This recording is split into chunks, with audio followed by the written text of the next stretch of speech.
मिथक और लोक कथाओं की पढ़ाई कुछ अलग तरह की होती है, क्योंकि इसमें हम उन चीजों के बारे में जानने की कोशिश करते हैं जो अक्सर सच नहीं मानी जाती, लेकिन किसी भी संस्कृति के लिए बहुत जरूरी होती।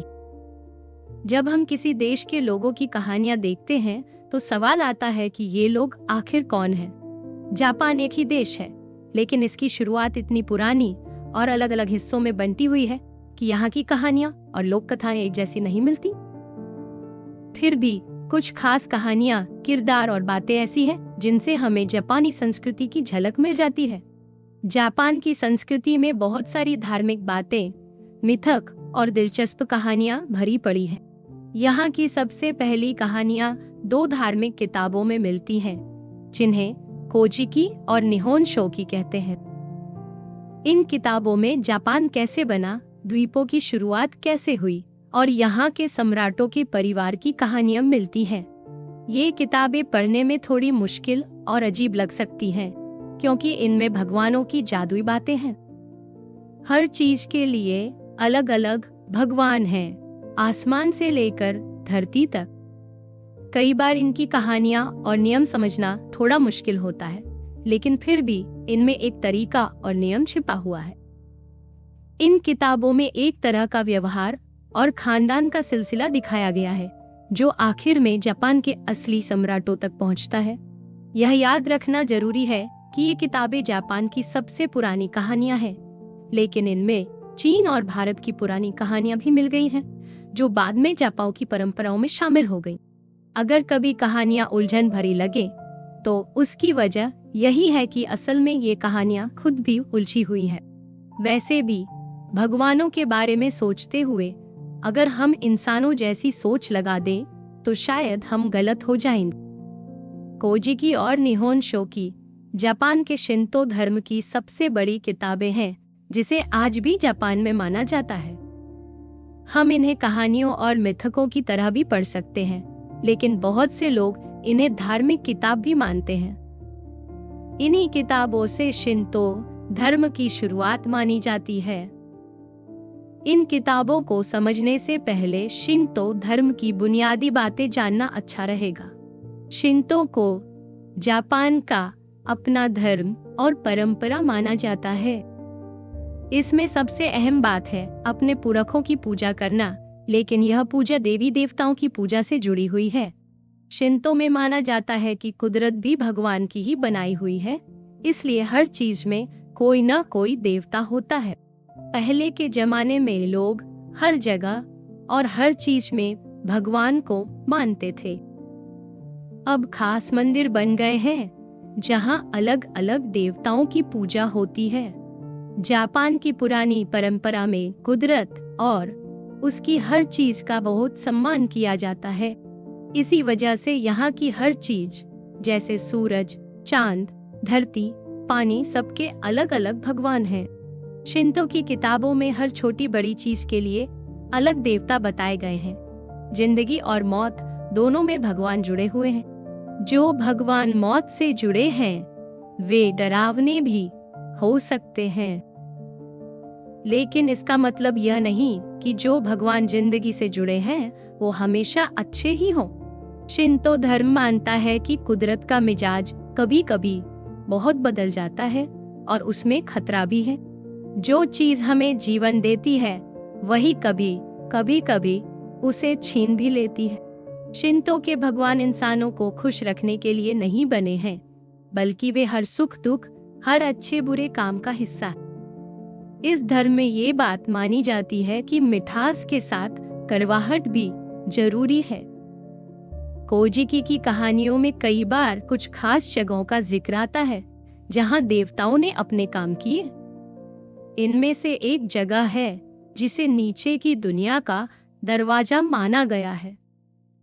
इसके अलावा कई बार देवताओं की पूजा और रस्मों के लिए भी खास जगहें बनाई गईं।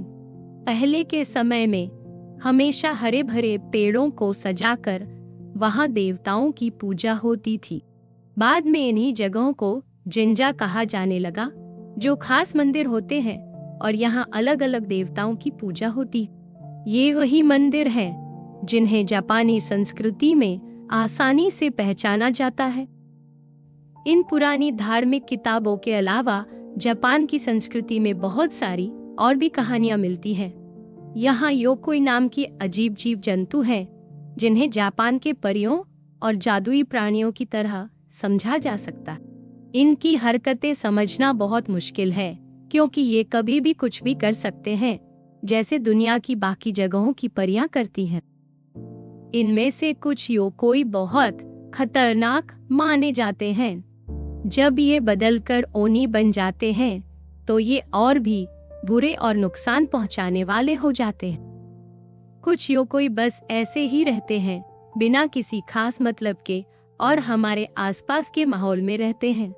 ये बिना वजह किसी को नुकसान नहीं पहुंचाते, लेकिन अगर इंसान कोई गलती करे तो ये नाराज हो सकते हैं। वैसे जैसे बुरी योकोई की कहानियां मिलती हैं, वैसे कुछ अच्छे योकोई भी हैं, जो लोगों की मनोकामना पूरी करते हैं। इन जादुई कहानियों के साथ साथ जापान में बहुत सी परी कथाएं भी हैं। इन कहानियों के अंदाज कभी कभी जाने पहचाने भी लगते हैं और कभी कभी बिल्कुल अलग भी। जापान की परी कथाओं में ड्रैगन का किरदार बहुत अहम होता है, लेकिन यहाँ के ड्रैगन हमेशा डरावने नहीं होते। कई बार ये बहुत नरम दिल वाले होते हैं और कभी कभी इन्हें सबसे ऊंचा दर्जा भी मिलता है। जैसे बाकी दुनिया की परी कथाएं बच्चों को कुछ सिखाने या हैरान करने के लिए होती हैं, वैसे ही जापान में भी कहानियों में जादू और सीख दोनों मिलते हैं। यहाँ हम 2-3 ऐसी कहानियां देखेंगे। आखिर में हम जापान की कुछ बहादुर और खास किरदारों की भी बात करेंगे। जैसे इंग्लैंड में राजा आर्थर की कहानियां हैं, ग्रीस में अखिलीज और रोम में उलिसिस, वैसे ही जापान में भी ऐसे हीरो हैं जो अपनी बहादुरी और अच्छाई के लिए जाने जाते हैं। जापान की इन कहानियों में भी थोड़ा फर्क है, लेकिन इनके हीरो भी उतने ही दिलेर और खास हैं, जैसे बाकी दुनिया की कहानियों में होते हैं। कोजी की जापान की सबसे अहम किताब मानी जाती है, जिसे प्राचीन समय में लिखा गया था। यही किताब शिंतो धर्म और उसके विश्वास की सबसे पहली कहानी है। जापान की शुरुआत की कहानियां, वहां के सम्राटों की असली जड़ें सब यहीं से मिलती हैं। कहा जाता है कि जापान के सम्राट खुद देवताओं की संतान माने जाते हैं। कोजिकी की 3 मुख्य हिस्से हैं। पहला हिस्सा शुरुआती भगवानों और जापान के बनने की कहानियों का है, जिसमें देवताओं की बातें, जापान की शुरुआत और सम्राटों का जन्म भी बताया गया है। दूसरा हिस्सा पहले सम्राट से लेकर 15वें सम्राट तक की कहानी सुनाता है, जिसमें पहले सम्राट के जापान जीतने और बाकी सम्राटों की बातें आती हैं। तीसरे हिस्से में 16वें से लेकर 33वें सम्राटों तक का जिक्र है, जिसमें इंसानों और देवताओं के बीच बहुत कम मिलना जुलना दिखाया गया है। कोजिकी की कहानियों में इंसानों और देवताओं की दुनिया को मिलाकर दिखाया गया है, जैसे और भी कई पुरानी कहानियों में मिलता है। जैसे जैसे हम असली इतिहास के पास आते हैं, वैसे वैसे देवता इंसानों से दूर होते जाते हैं। कोजिकी की असली कहानी कहां से आई, ये पूरी तरह साफ नहीं है। माना जाता है कि इसमें बहुत कुछ चीन की पुरानी कहानियों से लिया गया है, क्योंकि उस समय चीन का जापान की संस्कृति पर बहुत असर था। 8वीं सदी से पहले जापान की ज्यादातर कहानियां अलग अलग परिवारों में छुपाकर रखी जाती। बाद में सम्राट तेन्मू ने इन्हें एक जगह लिखवाने की ठानी। ये काम काफी समय तक रुका रहा, लेकिन आखिरकार पूरा हो गया। अलग अलग कहानियों से मिली हो, फिर भी कोजिकी आज की जापानी संस्कृति और शिंतो धर्म की सबसे जरूरी किताब मानी जाती। ज्यादातर पुरानी कहानियों की तरह कोजिकी भी सृष्टि की कहानी से शुरू होती है। सबसे पहले 7 देवताओं की बात आती है। असली कहानी 2 भाई बहन देवताओं इजानागी और इजानामी से शुरू होती है, जिनसे जापान के द्वीप और लोग पैदा हुए। इन्हें स्वर्ग से एक जादुई भाला मिलता है, जिसे ये नमकीन पानी में डुबोते हैं। जब भाला उठाते हैं तो उसके पानी से एक टापू बनता है, जिसे ओनोगोरो कहा गया है। इसके बाद कोजिकी में कुदरत की अलग अलग ताकतों जैसे सूरज, चांद और आग के बनने की कहानियां मिलती हैं। इन सब के साथ अलग अलग देवता और देवियां भी जुड़ी हैं। इनमें सबसे खास है सूर्य देवी और उनका भाई सुसानो, जिनके बीच कई बार झगड़े होते हैं। सुसानो को विद्रोही कहा गया है, जैसे और भी कई पुरानी कहानियों में होता है। जापान के सम्राटों की नस्लें इन्हीं सुसानो से मानी जाती हैं। बाकी हिस्सों में खासतौर पर राजाओं के परिवार की लंबी लंबी वंशावली बताई गई है। इनमें जादुई सम्राटों और महारानियों की कहानियां भी हैं। यामातो, टाके और जिंगो जैसे बड़े हीरो की भी कहानियां मिलती हैं। पूरी किताब में कुल 17 सम्राटों की वंशावली और उनकी कहानियां हैं। कोजिकी पर बहुत सारी किताबें और लेख लिखे जा चुके हैं, लेकिन इसकी असली अहमियत यही है कि ये शिंतो धर्म और जापान की असली पहचान की जड़ है। पश्चिमी दुनिया के लोग अगर इसे पढ़ें तो कई बार नाम और कहानियां समझना मुश्किल हो सकता है। यहाँ 8 का नंबर बहुत खास माना गया है, जो बाकी जगहों से थोड़ा अलग है। इज़ानामी को अपने शर्म का बहुत ख्याल होता है, जो बाकी जगहों से अलग लगता है। फिर भी देवताओं की अनजानी शुरुआत, स्वर्ग, धरती और नीचे की दुनिया के झगड़े, ये सब बातें बाकी कहानियों जैसी ही लगती हैं। सुसानो की चालाकी भी कुछ नई नहीं है। कोजिकी में इतनी सारी कहानियां और वंशावली है कि सब पर ध्यान देना मुश्किल है। इसलिए सबसे दिलचस्प बात है सृष्टि की कहानी, इज़ानागी, इज़ानामी और सुसानो की चालाक और बहादुर हीरो वाली कहानी। सारी चीजों के बनने से पहले स्वर्ग में कुछ खास देवता रहते थे। उस समय धरती और समुंदर का कोई सही रूप नहीं था। सब कुछ जैसे तेल की तरह फैला हुआ था। फिर धीरे धीरे अलग अलग देवता पैदा हुए। सबसे आखिर में एक भाई बहन देवता हुए, जिनका नाम था इज़ानागी और इज़ानामी। इन्हें एक जादुई भाला दिया गया। दोनों ने उस भाले को समुंदर में डाला और जब उसे बाहर निकाला तो उसमें से गिरती बूंदों से एक टापू बन गया, जिसका नाम पड़ो ओनोगुरो। यहीं से जापान के टापुओं की शुरुआत मानी जाती है।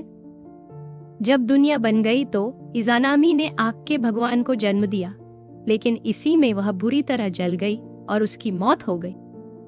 इज़ानागी ने उसे एक पहाड़ के नीचे दफना दिया और उसका आत्मा नीचे की दुनिया चली गई।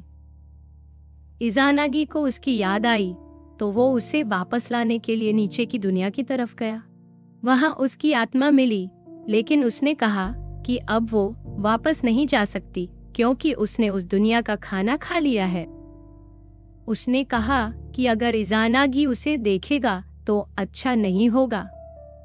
इज़ानागी ने इंतजार किया, लेकिन सब्र नहीं हुआ तो उसने अपने कंघे से एक दांत तोड़ा और मशाल बना ली।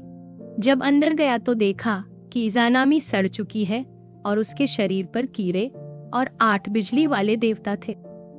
इज़ानामी को गुस्सा आ गया और उसने कहा कि तुमने मेरी बात नहीं मानी, अब मैं तुम्हारा पीछा करवाऊंगी। इज़ानागी भागा, पीछे से बुरी आत्माएं आने लगीं। उसने अपने बालों का एक बैंड जमीन पर फेंका। वो अंगूर की बेल बन गया और भूत अंगूर खाने लग गए। फिर भी भूत तेज निकले और फिर उसने कंघे का एक और दांत फेंका, जिससे बांस उगाया। भूत बांस खाने लगे और इज़ानागी को थोड़ी देर और मिल गई। इज़ानामी ने अब और भी बुरी आत्माएं और देवता भेजे। इज़ानागी ने अपनी तलवार निकाली, लेकिन इससे कोई फायदा नहीं हुआ। भागते भागते उसे एक पेड़ दिखा, जिसमें से उसने 3 आड़ू तोड़कर पीछे फेंके तो बुरी आत्माएं भाग गईं। आखिर में इज़ानामी खुद उसका पीछा करने आई, लेकिन इज़ानागी ने एक बड़ा पत्थर उठाकर नीचे की दुनिया का रास्ता बंद कर दिया। दोनों का आखिरी बार वहीं मिलना हुआ। इज़ानामी ने श्राप दिया कि वह हर दिन 1000 लोगों को मारेगी। इज़ानागी ने कहा कि वो हर दिन 5000 लोगों को पैदा करेगा। इसके बाद दोनों कभी नहीं मिले। इज़ानागी ने खुद को साफ करने के लिए नहाया तो उसके नहाने से और भी देवता पैदा हुए। जैसे जब उसने अपना बायां आंख धोया तो उसमें से सूरज की देवी अमातेरासु निकली। दायां आंख धोने से चांद के देवता निकले और नाक धोने से सुसानो पैदा हुआ, जिसे समुंदर का जिम्मा मिला। इन नए देवताओं को अपने अपने हिस्से अच्छे लगे, लेकिन सुसानो ने विद्रोह किया और अपने पिता को नाराज कर दिया। इसलिए उसे धरती पर भेज दिया गया। जब सुसानो को धरती पर भेज दिया गया तो वह घूमता फिरता ही नदी के किनारे इज़्मो नाम की जगह पहुंचा। वहां उसे नदी में तैरती हुई चॉपस्टिक दिखी तो उसे लगा कि पास में जरूर कोई बस्ती होगी। वह आगे बढ़ा और एक बूढ़े दंपति और उनकी बेटी कुशीनादा हिमे से मिला। दोनों माता पिता बहुत दुखी थे। सुसानो ने वजह पूछी। उन्होंने बताया कि उनकी बेटी को एक बहुत बड़े सांप यामाता नो ओरोची के लिए बलि देना है। यह सांप बहुत डरावना था। उसके 8 सिर और 8 पूंछ थी और उसका शरीर इतना लंबा था कि 8 पहाड़ों को ढक ले। उसका शरीर काई और पेड़ों से ढका हुआ था और उसका पेट खून से सना था। सुसानो को पता चला कि उस दंपति की पहले 8 बेटियां थीं, लेकिन हर साल एक एक करके सबको सांप की बलि देनी पड़ी। अब बस आखिरी बेटी कुशीनादा हिमे बची थी। सुसानो ने कहा कि अगर वे अपनी बेटी की शादी उससे कर देंगे तो वह सांप को मार दे। माता पिता राजी हो गए। फिर सुसानो ने अपनी योजना बनाई। उसने कुशीनादा हिमे को कंघी में बदलकर अपने बालों में लगा ली। उसने माता पिता से कहा कि वे बहुत तेज शराब बनाएं और घर के चारों तरफ 8 फाटक वाली बाड़ लगाएं। हर फाटक के पास एक बड़ा बर्तन रख दें जिसमें शराब भरी हो। सारी तैयारी के बाद सबने इंतजार किया। सांप को शराब बहुत पसंद थी, इसलिए उसके 8 सिर 8 बर्तनों में डूब गए और वह शराब पीकर बेहोश हो गया। सुसानो छुपकर देख रहा था। जैसे ही सांप पूरी तरह नशे में हो गया, उसने अपनी तलवार से सांप के टुकड़े टुकड़े कर दिए और ही नदी का पानी खून से लाल हो गया। जब सुसानो सांप की पूंछ काट रहा था, उसकी तलवार किसी सख्त चीज से टकराई और टूट गई। उसने ध्यान से देखा तो वहां उसे एक तलवार मिली जो कोई साधारण तलवार नहीं थी। उसने यह तलवार अपनी बहन सूर्य देवी अमातेरासु को दे दी। इस तलवार का नाम पड़ा कुसुनागी नो त्सुरुगी और यही जापान के 3 सबसे कीमती खजानों में से एक मानी जाती। जब सांप मारा गया और कुशीनादा हिमे सुरक्षित हो गई तो सुसानो ने अपने लिए रहने की जगह खोजी। उसे सुगा नाम की जगह सबसे अच्छी लगी। वहीं उसने अपना महल बनाया। वहां एक दिन उसने बादलों की तरफ देखकर एक कविता भी कही जिसमें अपने घर और पत्नी की सुरक्षा की बात की। कहते हैं यही कविता जापान की परंपरागत कविताओं की शुरुआत मानी जाती है। अब कोजिकी के अलावा जापान की दूसरी सबसे जरूरी धार्मिक और सांस्कृतिक किताब है निहोन शोकी। इसमें भी दुनिया और देवताओं की कई कहानियां मिलती हैं, लेकिन कुछ किस्से अलग तरीके से और ज्यादा विस्तार से बताए गए हैं। निहोन शोकी की सबसे बड़ी खासियत है कि इसमें जापान के राजघरानों और सम्राटों की पूरी वंशावली मिलती है, जिसमें उनके दिव्य जन्म का जिक्र है। कोजिकी के आखिर के हिस्से में जो बातें हैं, वही बातें निहोन शोकी में शुरू से ही मुख्य रूप से दिखाई देती हैं।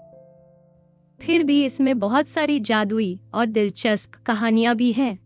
निहोन शोकी में वही पुराने किरदार मिलते हैं, जैसे इज़ानामी और इज़ानागी, और उनका जापान की शुरुआत में वही महत्व है।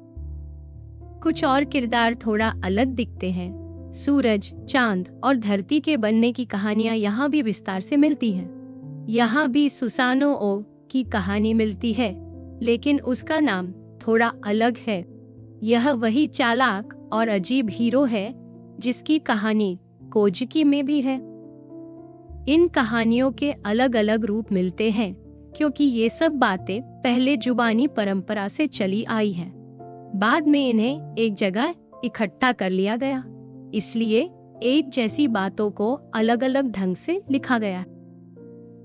कहानी के मुताबिक जब इज़ानामी और इज़ानागी ने धरती और जापान के टापू बनाए, उसके बाद समुंदर, नदियां, पहाड़, पेड़ और घास भी बनाई। पेड़ों के देवता कुकुनोची और घास की देवी कुसानो ही में इन्हीं से जन्मी। इज़ानामी और इज़ानागी ने सोचा कि जब हमने देश, नदियां, पेड़ और घास बना ली है तो अब देश के शासकों को जन्म देते हैं। इसके बाद उनके यहाँ ओहिरू में नोमुची नाम की बेटी हुई, जिसे अमातेरासु भी कहते हैं। यह सूरज की देवी है जो पूरी धरती पर रोशनी बिखेरती है। इज़ानामी और इज़ानागी अपनी बेटी की चमक देखकर बहुत खुश हुए और बोले, हमने कई बच्चों को जन्म दिया, लेकिन ऐसा कोई नहीं हुआ। अब ये इस देश में नहीं रहेगी, इसे स्वर्ग भेजना चाहिए और इसे वहां की जिम्मेदारी देनी चाहिए। उन्होंने धरती के खंभे से उसे ऊपर भेज दिया। इसके बाद उन्होंने चांद के देवता को जन्म दिया, जिसे त्सुकुयोमी नो मिकोटो कहा जाता है। वह भी अपनी बहन की तरह चमकदार था, उसे भी स्वर्ग भेज दिया गया। इसके बाद उन्होंने लीच चाइल्ड को जन्म दिया, लेकिन वह बच्चा 3 साल तक भी ठीक से खड़ा नहीं हो सका।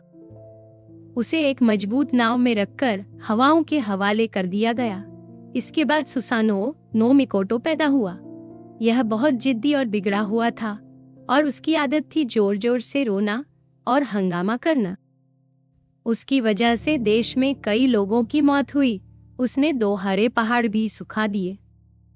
इसलिए इज़ानामी और इज़ानागी ने उसे अपने से दूर कर दिया और वह एक दूर देश में भेज दिया गया। इज़ानामी और इज़ानागी की कहानी, जिसमें इज़ानामी एक डरावनी राक्षसी बन जाती है और फिर नीचे की दुनिया की यात्रा होती है, वो भी इस किताब में थोड़े अलग तरीके से मिलती है। इसमें बताया गया है कि इज़ानागी अपनी पत्नी को ढूंढते हुए योमी यानी मृतकों की दुनिया में जाता है। इज़ानामी कहती है, तुम इतनी देर से क्यों आए? अब मैंने यहाँ का खाना खा लिया है, मुझे आराम करने दो और मुझे मत देखो। इज़ानागी उसकी बात नहीं मानता। अपने बालों की कंघी का दांत तोड़कर मशाल बना। जब वह देखता है तो इज़ानामी की हालत बहुत डरावनी होती है। उसके शरीर से मवाद निकल रहा है और उसमें कीड़े लगे हैं। इसी वजह से लोग रात को एक ही मशाल लेकर चलना या कंघी जमीन पर फेंकना अशुभ मानते हैं। इज़ानागी डरकर वहां से भागता है। इज़ानामी शर्मिंदा और नाराज हो जाती है और नीचे की दुनिया की 8 डरावनी औरतों को उसके पीछे भेजती है। इज़ानागी अपनी तलवार निकालता है और भागता जाता है। जब पीछे वाली औरतें उसके पास पहुंचती हैं, तो वह अपने सिर की टोपी फेंक देता है, जो अंगूर बन जाती है। वे अंगूर खाने में रुक जाती है। फिर वह अपनी कंघी फेंकता है, जो बांस के पौधे बन जाती है। फिर वे वही खाने में लग जाती। आखिर में जब इज़ानागी और इज़ानामी आमने सामने होते हैं, तब तक इज़ानागी जीने वालों की दुनिया के बॉर्डर तक पहुंच जाता। वहां इज़ानागी एक बड़ा पत्थर उठाकर रास्ता बंद कर देता है और इज़ानामी से हमेशा के लिए अलग हो जाता है। इज़ानामी कहती है, अगर तुमने मुझे छोड़ा तो मैं हर दिन दुनिया के 1000 लोगों को मारूंगी। इज़ानागी कहता है, तो मैं हर दिन 1500 बच्चों को जन्म दूंगा। अब तुम यहाँ से आगे मत आना। इसके बाद वह अपने साथ की चीजें भी फेंकता जाता है, जैसे छड़ी, बेल्ट, कपड़े, पैंट, जूते, और आखिर में पत्थर वहीं रह जाता है, जिससे नीचे की दुनिया और इस दुनिया के बीच रास्ता हमेशा के लिए बंद हो जाता है। ऐसा माना जाता है कि नीचे की दुनिया सिर्फ कोई जगह नहीं है, बल्कि ये मरने और असल मौत के बीच का एक समय या स्थिति है। इज़ानागी ने अपने 3 बच्चों को अलग अलग जगहों की जिम्मेदारी दी। अमातेरासु को सूरज और आसमान संभालने के लिए कहा, सुकियोमी को चांद और अमातेरासु की मदद करने को कहा और सुसानो को समुंदर का राजा बना दिया। अमातेरासु ने ऊपर से देखा कि नीचे की दुनिया में उकेमोची नाम का एक देवता रहता है। उसने त्सुकियोमी से कहा कि वह जाकर देख। त्सुकियोमी नीचे गया। वहां उकेमोची ने जैसे ही मुंह घुमाया, उसके मुंह से अनाज निकला। जब वह समुंदर की तरफ मुड़ा तो उसके मुंह से छोटी बड़ी मछलियां निकली। पहाड़ों की तरफ मुड़ते ही धरती के जानवर निकले। फिर उकेमोची ने खाना बनाकर 100 टेबल पर सजा दिया। ये सब देखकर त्सुकियोमी को गुस्सा आ गया। उसने कहा, मुंह से निकली चीजें मुझे क्यों दे रहे हो? गुस्से में त्सुकियोमी ने अपनी तलवार निकाली और उकेमोची को मार डाला। जब त्सुकियोमी वापस स्वर्ग गया और अमातेरासु को बताया तो वह नाराज हो गई और बोली, अब मैं तुम्हें देख भी नहीं सकती। इसके बाद दोनों अलग अलग हो गए। अमातेरासु ने एक और देवता को भेजा कि वह नीचे जाकर देखे। तब तक उकेमोची की मौत हो चुकी थी, लेकिन उसके सिर से गाय और घोड़े निकले, माथे से बाजरा उगा, भौहों से रेशम के कीड़े निकले, आंखों से और बाजरा, पेट से चावल और शरीर के बाकी हिस्सों से गेहूं और बीन्स उगे। वह देवता यह सब लेकर अमातेरासु के पास गया। अमातेरासु को ये सब चीजें देखकर खुशी हुई, क्योंकि इससे लोग अनाज उगा सकते थे और पेट भर सकते थे। बाजरा, गेहूं और बीन्स खेतों में उग सकते हैं, चावल से धान के खेत भर सकते हैं। अमातेरासु ने स्वर्ग में एक मुखिया को खेती की जिम्मेदारी दी। खुद उसने रेशम के कीड़ों को अपने मुंह में डालकर उनसे धागा बनाया। यहीं से जापान में रेशम बनने की शुरुआत हुई। सूरज की देवी अमातेरासु जानती थी कि उसका भाई सुसानो-ओ अच्छे इरादे से नहीं आ रहा है, इसलिए उसने तैयारी कर ली थी। जब सुसानो-ओ स्वर्ग पहुंचा, अमातेरासु ने 10, 9 और 8 हाथ लंबी तलवारें अपने पास रखी, साथ में एक पवित्र तीर और उसका तरकश भी था। उसे लगा था कि सुसानो-ओ उसकी जगह छीनने आया है। सुसानो-ओ ने कहा, मैं शुरू से बुरा नहीं था, मेरा मन साफ है, मैं बस अपनी बहन से मिलने आया हूँ। अमातेरासु ने जवाब दिया, अगर तुम्हारे इरादे अच्छे हैं तो तुम्हारे यहाँ बच्चे पैदा होंगे। अमातेरासु ने अपनी तीनों तलवारें खा ली और उनके जरिए 3 देवियों को जन्म दी। फिर सुसानो ने अपनी बहन का 500 मोतियों वाला हार लिया, उसे स्वर्ग के कुएं में धोया और खुद खा लिया। उसने भी 5 देवताओं को जन्म दिया। अमातेरासु समझ गई कि उसका भाई सही है। अमातेरासु ने तीनों देवियों को धरती पर भेज दिया ताकि वे लोगों की देखभाल कर सकें। जिस जगह ये देवियां भेजी गईं, उसे त्सुकुशी कहा गया, जिसे आज भी बहुत सम्मान मिलता है। जापान का धर्म आज जिस रूप में दिखता है, उसमें बौद्ध धर्म और शिंतो दोनों की मिलावट है।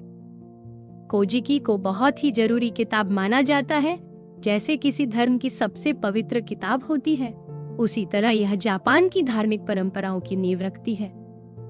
कोजिकी की परंपरा में पूर्वजों की पूजा सबसे अहम मानी गई है। इसमें जगह जगह पूर्वजों और उनके परिवार की लंबी वंशावली बताई गई है।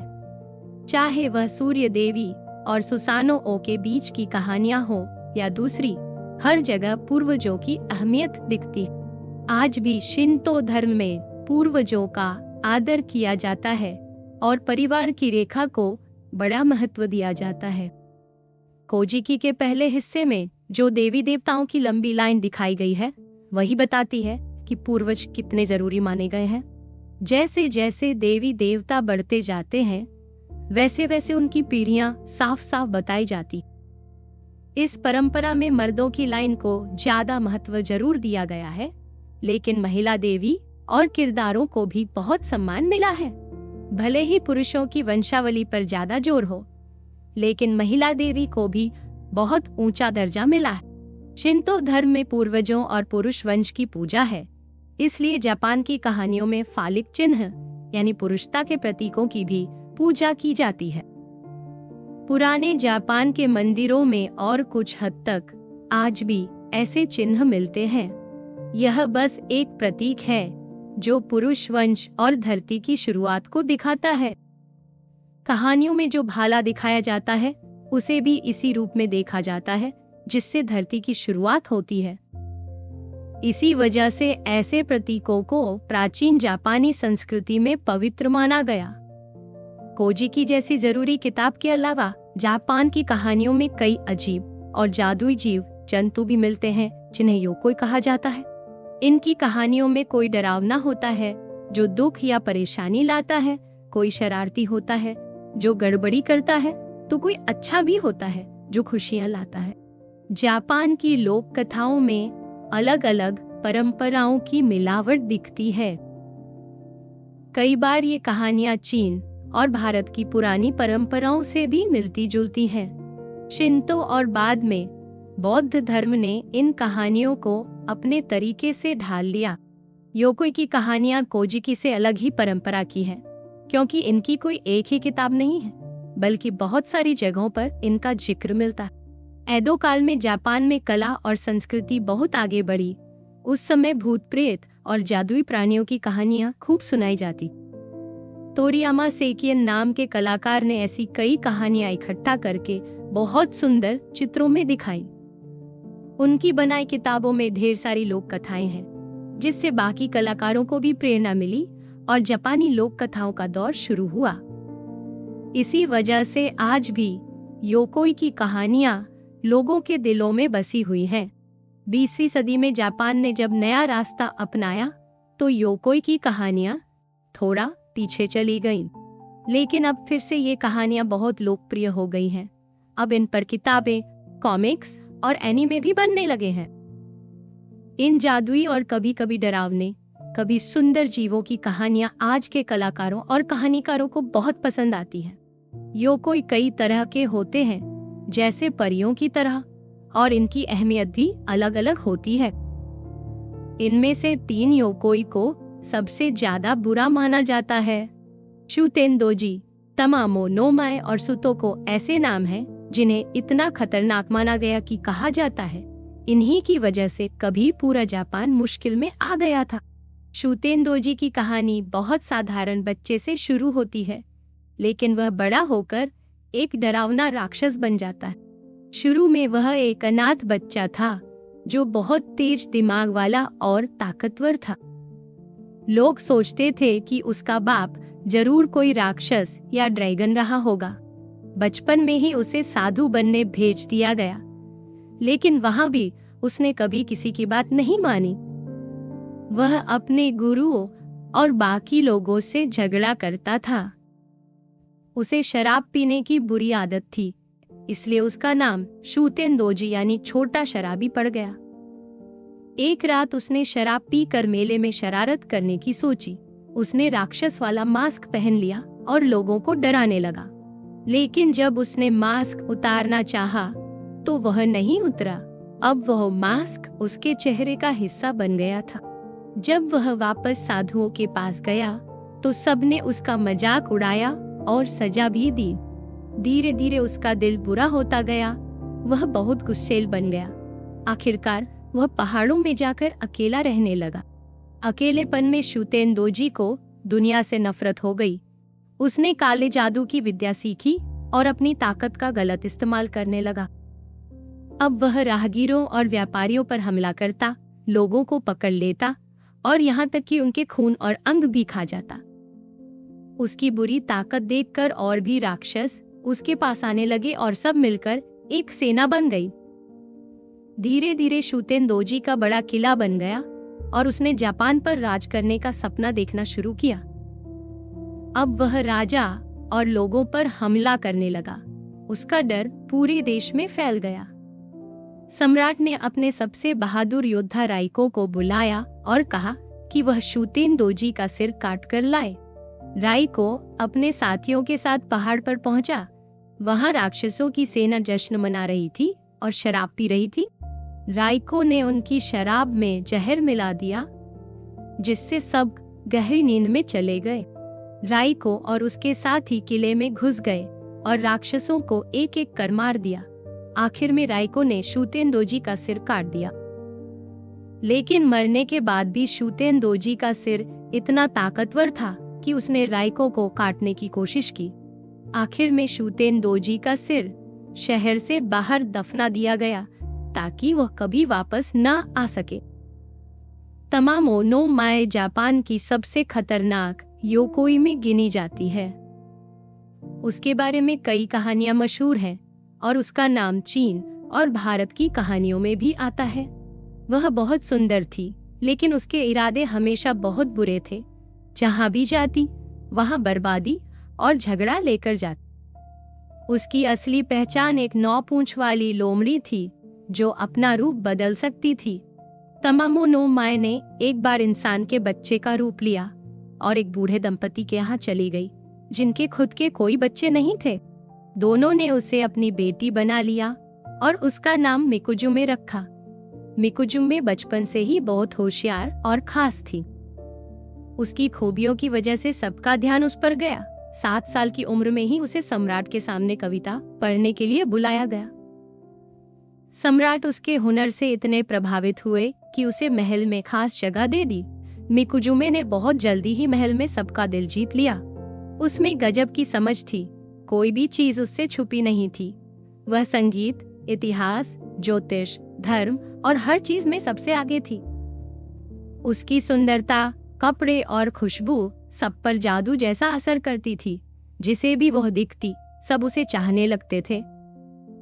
एक बार गर्मियों में जब वह कविता सुना रही थी, अचानक तेज बारिश और आंधी आई और कमरे की सारी मोमबत्तियां बुझ गईं। तभी सबने देखा कि मिकुजुमे के शरीर से एक चमकदार रोशनी निकलने लगी। सब लोग हैरान रह गए। किसी ने कहा कि जरूर मिकुजुमे की पिछली जिंदगी बहुत पवित्र रही होगी, इसलिए उसे तमामो नो माए नाम दिया गया। सम्राट तोबा पहले से ही उस पर मोहित थे। उन्होंने उसे अपनी खास रानी बना लिया। इसके कुछ समय बाद ही सम्राट बीमार पड़ गए।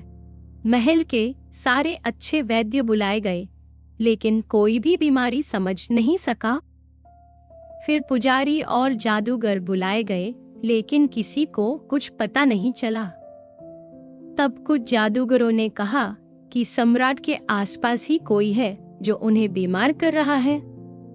लोगों को शक हुआ कि तमामो नो माए कोई लोमड़ी है जो जादू से सम्राट को बीमार कर रही है। लेकिन सम्राट अपने प्यार में इतने अंधे थे कि किसी की बात नहीं मानी। सच यही था, तमामो नो माए अपने जादू से सम्राट की उम्र घटा रही थी। अब सम्राट को बचाने के लिए एक बड़ा पूजा हवन करने का फैसला हुआ और तमामो नो माए को इसमें शामिल होना पड़ा। जादूगर जानते थे कि अगर उसे मंत्र पढ़ना पड़ेगा तो उसकी असलियत सामने आ जाएगी। तमामो नो माए भी ये जानती थी, लेकिन अब उसके पास कोई रास्ता नहीं था। जब वह पूजा कर रही थी, सब ठीक चलता रहा, लेकिन जैसे ही वह आखिरी मंत्र पढ़ने और छड़ी घुमाने वाली थी, वह अचानक वहां से गायब हो गई। अब सबको समझ आ गया कि वही दोषी थी। सम्राट को जब यह सच्चाई पता चली तो वह बहुत नाराज हुए। उन्होंने अपने सबसे बहादुर सैनिकों और 80,000 की सेना को भेजा कि तमामो नो माए को ढूंढकर खत्म कर दें। खबर आई कि किसी सैनिक ने पूरब में एक 9 पूंछ वाली लोमड़ी देखी है। सेना ने उसका पीछा किया और नसुनो के मैदान तक पहुंच गए। सेना के वहां पहुंचने से पहले तमामो नो माए ने सम्राट के एक आदमी म्यूरानोसुके से अपनी जान की भीख मांगी। वह बहुत रोई और बोली कि कल तुम मुझे ढूंढ लोगे और मार दोगे, कृपया मुझे छोड़ दो।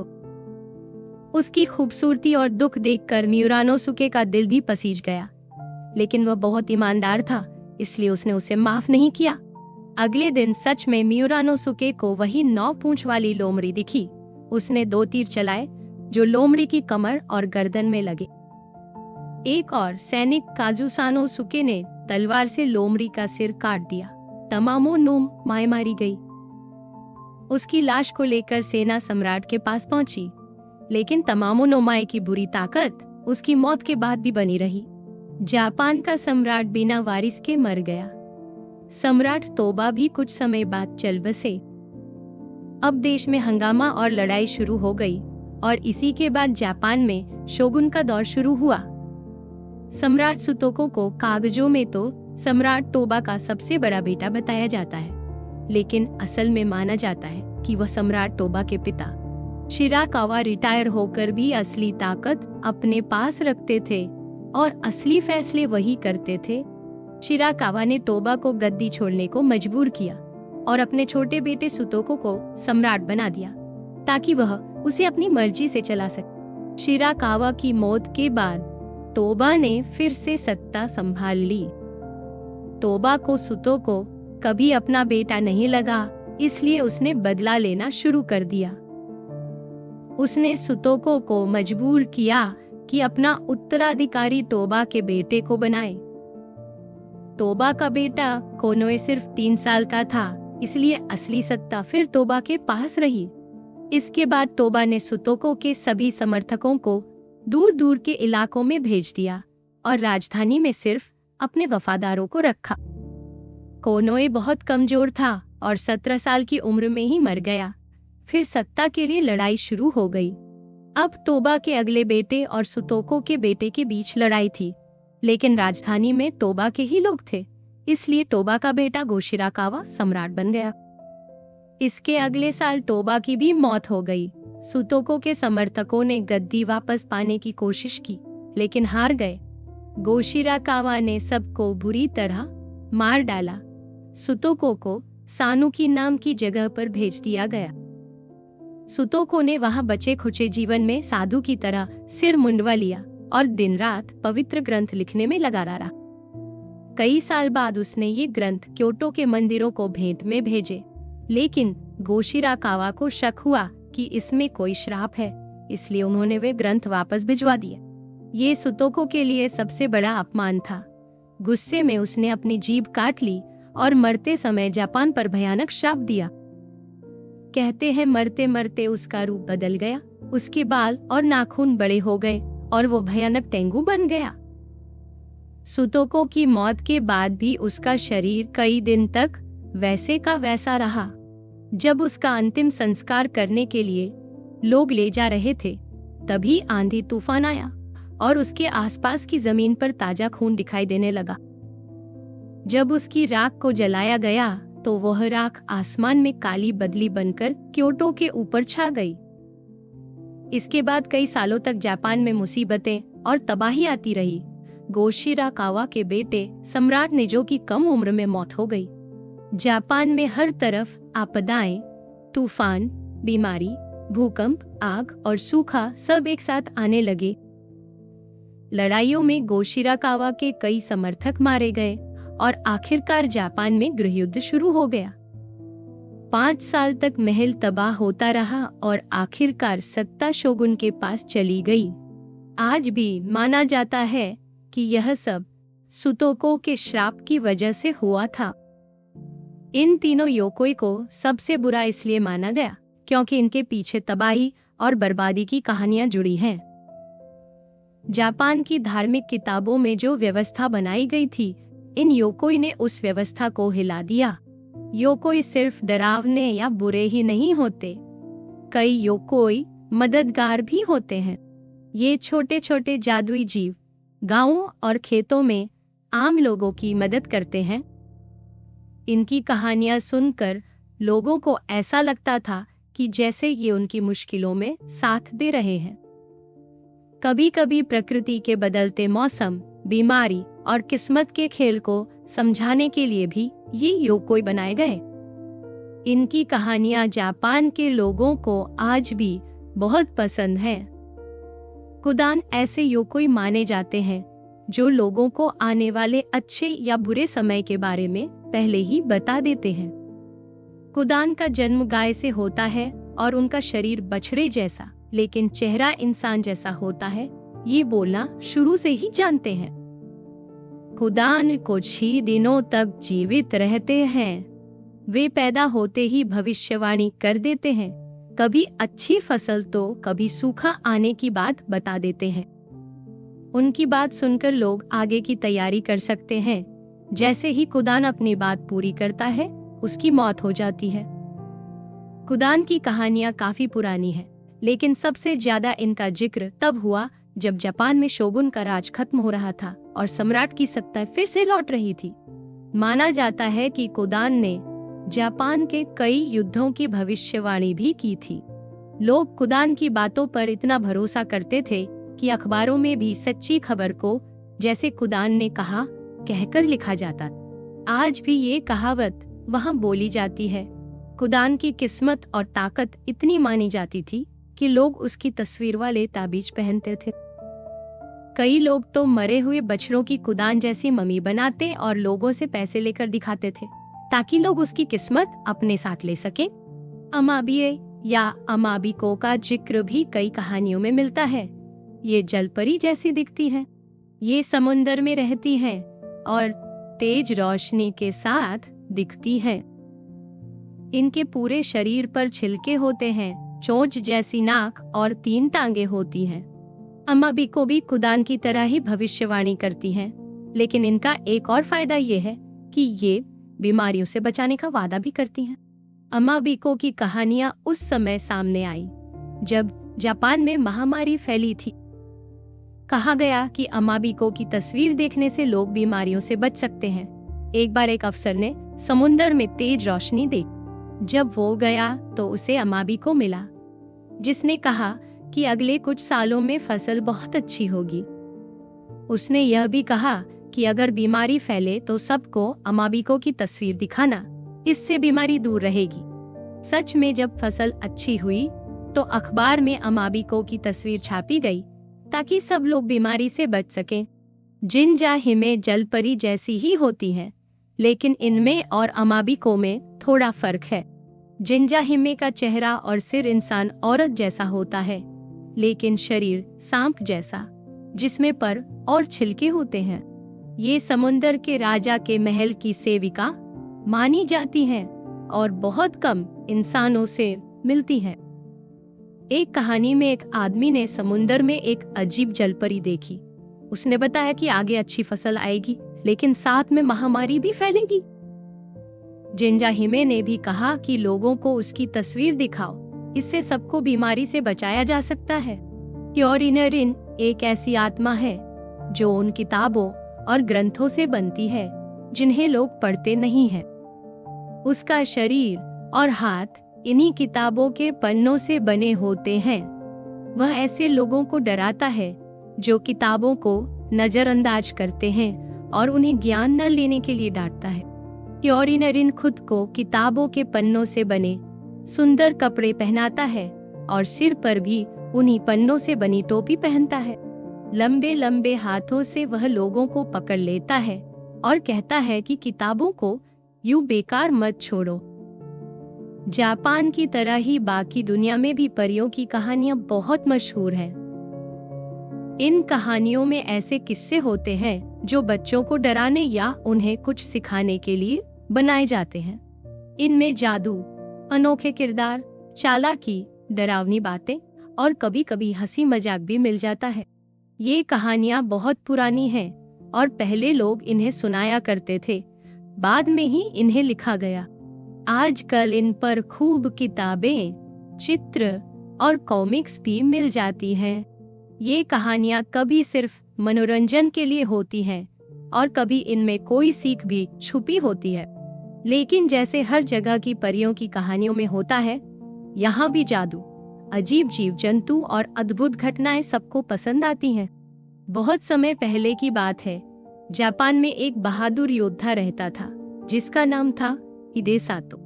बाद में लोग उसे तवारा टोड़ा या चावल की बोरी वाला साहब कहने लगे। एक दिन उसने सोचा कि उसे कुछ नया और रोमांचक करना चाहिए। उसने अपने साथ 2 तलवारें और एक धनुष कटार रखी, तरकश में तीर भरे और निकल पड़ा। चलते चलते वह एक बड़े पुल पर पहुंचा जो एक सुंदर झील के ऊपर बना था।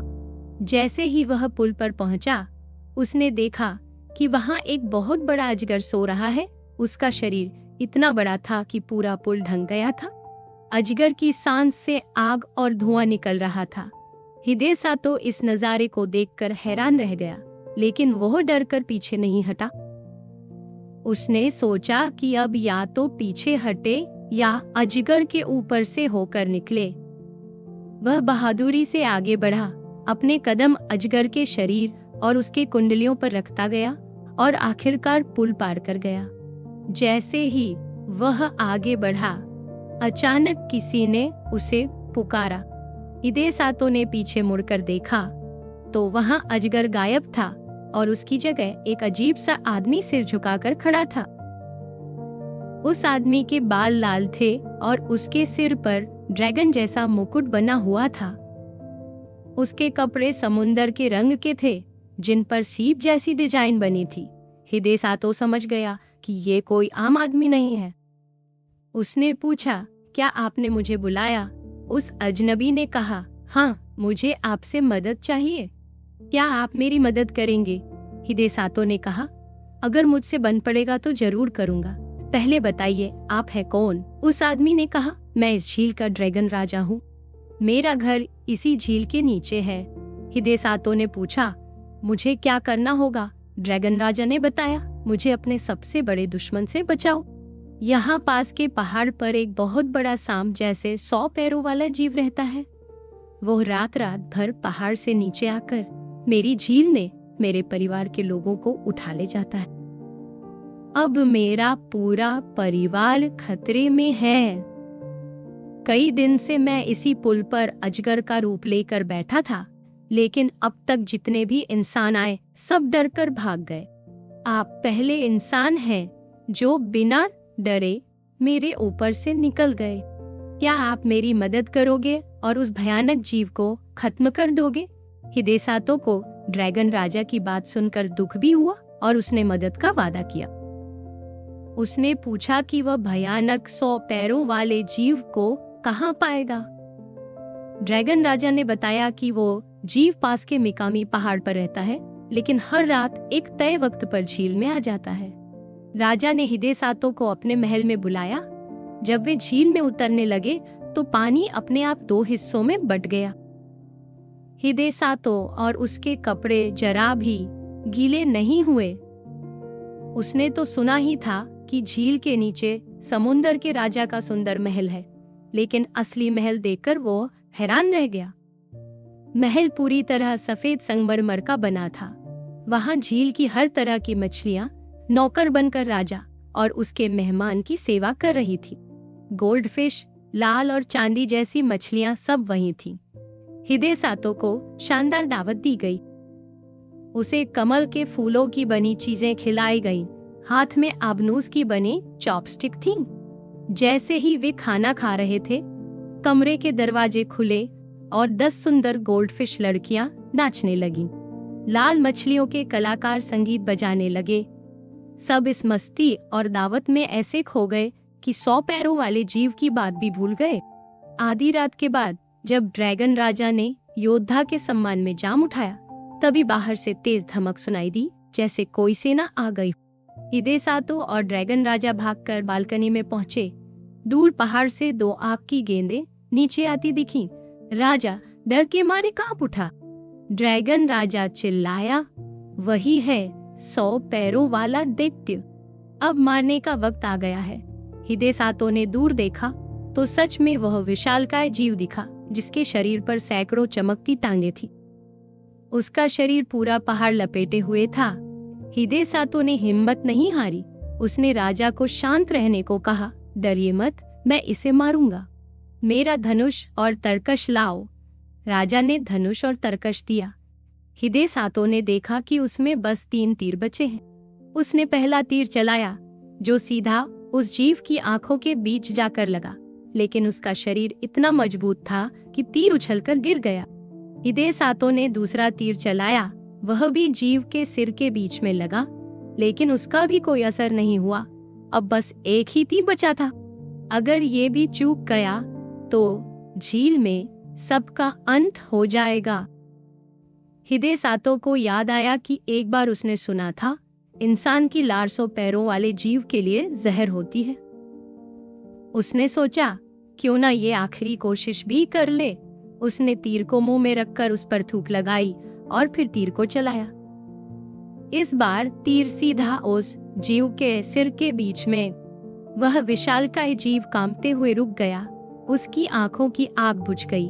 उसके 100 पैर अंधेरे में गायब हो गए। पूरे आसमान में अंधेरा छा गया। बिजली चमकी और आंधी तूफान आने लगा। महल के सारे लोग डर के मारे सहम गए। आखिरकार सुबह हुई और वह 100 पैरों वाला दैत्य गायब हो गया। हिदेसातो ने राजा को बालकनी में बुलाया और दिखाया कि झील में अब वो भयानक जीव मरा पड़ा है और उसका खून झील के पानी को लाल कर रहा। महल के सब लोग खुशी से झूम उठे। ड्रैगन राजा हिदेसातो की बहादुरी से बहुत खुश हुआ। उसका पूरा परिवार झुककर हिदेसातो का सम्मान करने लगा और उसे पूरे जापान का सबसे बहादुर योद्धा कहने लगा। राजा ने हिदेसातो के सम्मान में फिर से शानदार दावत रखी। हर तरह की मछलियों के व्यंजन बनाए गए। चावल और करी, उबली, भुनी और कच्ची मछली, सब कुछ, सबसे बढ़िया शराब परोसी गई। उस दिन झील और पूरे राज्य में ऐसी चमक थी जैसी पहले कभी नहीं थी। राजा चाहता था कि हिदेसातो उसके साथ ही रहे, लेकिन हिदेसातो ने कहा कि अब उसे लौटना है। राजा और उसका परिवार दुखी हुए, लेकिन उन्होंने उसकी बहादुरी की याद में बहुत कीमती तोहफे दिए। जब हिदेसातो जाने लगा तो मछलियों के नौकरों की लाइन लग गई। सभी ने सुंदर कपड़े पहने हुए थे। उन्होंने हिदेसातो को 5 तोहफे दिए, एक कांसे की घंटी, एक चावल की बोरी, एक रेशम का रोल, एक खास बर्तन और एक और घंटी। हिदेसातो ने पहले तो इन तोहफों को लेने से मना किया, लेकिन राजा के कहने पर उसने खुशी से सब तोहफे ले लिए। राजा ने अपने नौकरों को भी भेजा कि वे ये तोहफे हिदेसातो के घर तक पहुंचाएं। जब हिदेसातो के घर के लोग उसे देखकर खुश हुए तो हैरान भी रह गए कि उसके साथ इतनी बड़ी बारात और इतने कीमती तोहफे आए। जैसे ही राजा के नौकरों ने तोहफे घर पर रखे, वे सब गायब हो गए। हिदेसातो ने अपने परिवार को पूरी कहानी सुनाई। धीरे धीरे पता चला कि ये तोहफे जादुई थे।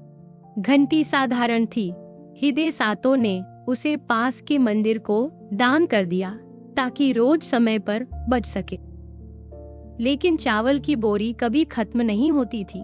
परिवार जितना भी चावल निकालता वह हमेशा भरी रहती। रेशम का रोल कभी खत्म नहीं हुआ, उससे हमेशा नए कपड़े बनते रहे। खास बर्तन में बिना आग के स्वादिष्ट खाना बन जाता। इसी वजह से हिदेसातो कभी खाने, कपड़ों या ईंधन की चिंता नहीं करता था और बहुत अमीर हो गया। लोग उसे अब चावल की बोरी वाले साहब कहने लगे। बहुत पुराने जमाने में जापान के टेंगो प्रांत के मिजुनोए गांव में उराशिमा तारो नाम का एक मछुआरा रहता था। उसके पिता भी मछुआरे थे, लेकिन तारो में अपने पिता से भी ज्यादा हुनर था। वह एक ही दिन में इतनी मछलियां पकड़ लेता जितनी और मछुआरे हफ्ते भर में भी नहीं पकड़ सकते थे। मछली पकड़ने के हुनर के अलावा तारो अपने दयालु दिल के लिए भी जाना जाता था।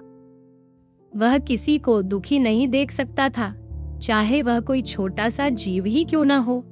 बचपन में जब उसके दोस्त जानवरों को तंग करते, तारो हमेशा उनसे अलग रहता।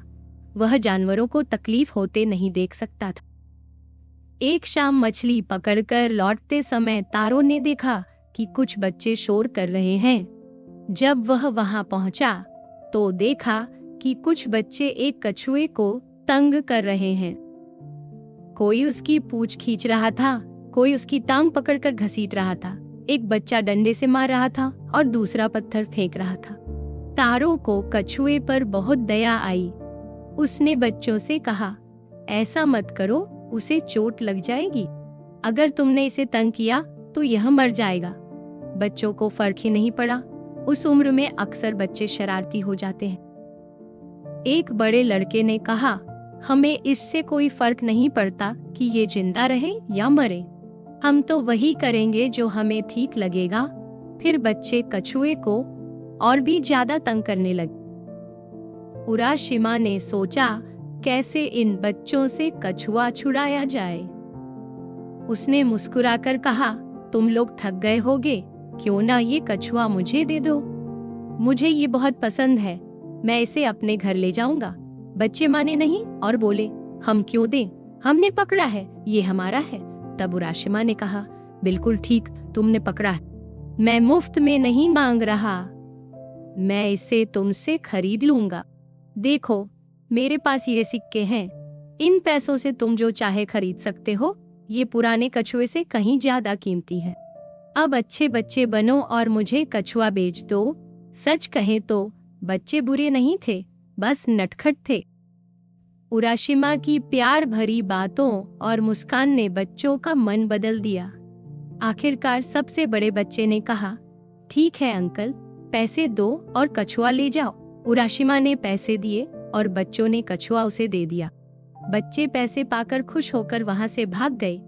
उराशिमा ने कछुए को प्यार से हाथ में लिया और बोला, बेचारा, अब तू सुरक्षित है।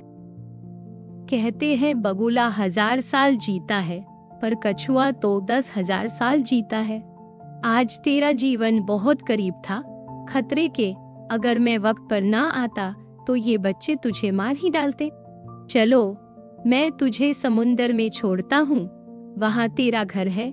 आगे ध्यान रखना, दोबारा मत फंसना। अगली बार मैं हो सकता है तुझे बचाने न आ सकूं। उराशिमा ने कछुए को समुंदर के किनारे ले जाकर छोड़ दिया। वह देखता रहा जब तक कछुआ धीरे धीरे पानी में गायब नहीं हो गया। सूरज डूब रहा था। उराशिमा थक गया था और घर चला गया। अगले दिन उराशिमा हमेशा की तरह नाव लेकर मछली पकड़ने गया। मौसम अच्छा था, आसमान नीला। वह अपनी नाव समुंदर में लेकर आगे बढ़ता गया, दूसरी नावों को पार करता रहा। उराशिमा को कल वाले कछुए की याद आ रही थी। वह सोचने लगा, कितना अच्छा होता अगर वह भी कछुए की तरह हजारों साल जी सकता। इन्हीं ख्यालों में खोया था कि अचानक किसी ने उसका नाम पुकारा, उराशिमा, उराशिमा। आवाज बहुत साफ थी, जैसे पानी के ऊपर से बुला रही हो। उराशिमा चौंक गया। उसने चारों तरफ देखा, कोई दूसरी नाव नहीं थी, कोई इंसान नजर नहीं आ रहा था। वह अकेला था।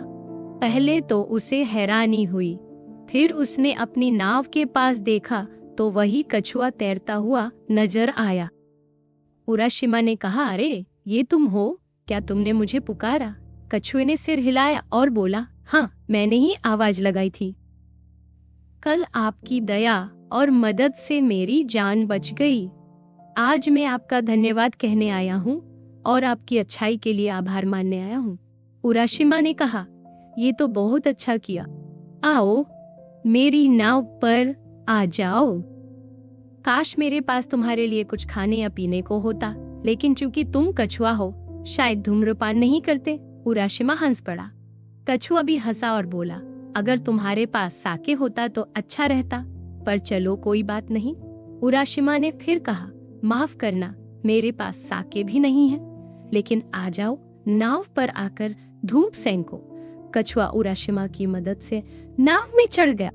वह धूप में बैठकर आराम करने लगा और फिर उराशिमा से बोला, उराशिमा, क्या तुमने कभी समुंदर के राजा रिनगिन का महल देखा है?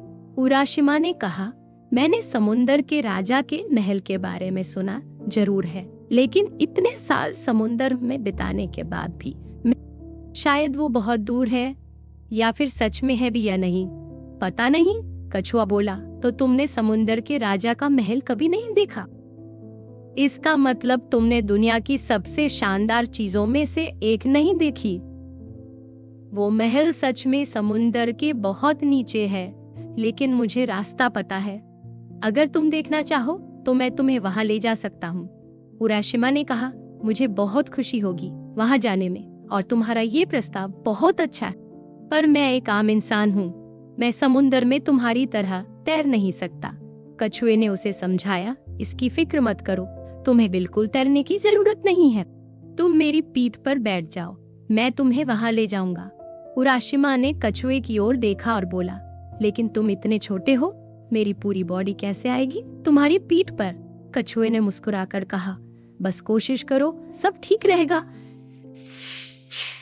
जैसे ही कछुए ने ये बात कही, उराशिमा ने सोचा, ये तो बड़ी हैरानी की बात है, लेकिन ठीक है।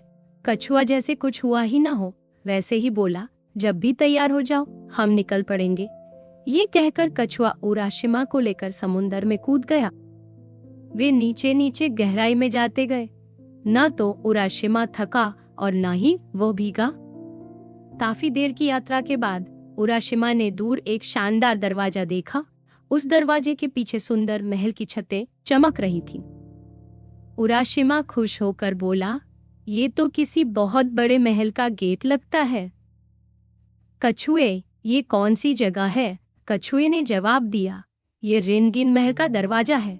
इसके अंदर जो बड़ी छत दिख रही है, वो समुंदर के राजा का महल है। उराशिमा हैरान रह गया और बोला, तो हम समुंदर के राजा के महल तक आ पहुँचे? कछुए ने कहा, हाँ, हम आ गए। अब तुम्हें यहाँ से पैदल चलना होगा। कछुआ गेट के पास गया और वहाँ पहरेदार मछली से बोला, ये उराशिमा तारो हैं, जापान से आए हैं। इन्हें समुंदर के राजा के महल में मेहमान के तौर पर लाया हूँ। इन्हें अंदर ले चलो। राजा के सभी सेवक उराशिमा का स्वागत करने बाहर आए। लाल मछली, फ्लाउंडर, सोल, कटलफिश सबने झुककर उराशिमा का स्वागत किया। सभी बोले, उराशिमा साहब, समुंदर के महल में आपका स्वागत है। समुंदर के राजा के घर में आकर हमें बहुत खुशी हुई। हम आपके शुक्रगुजार हैं और कछुए जी, आपको भी धन्यवाद कि आप उराशिमा को यहाँ लाए। आइए हमारे साथ चलिए। उराशिमा एक साधारण मछुआरा था। इतने आलीशान महल में उसे नहीं पता था कैसे बर्ताव करना है, लेकिन सबका अपनापन देखकर वो सहज हो गया और सभी गाइड्स के साथ महल के अंदर पहुंचा।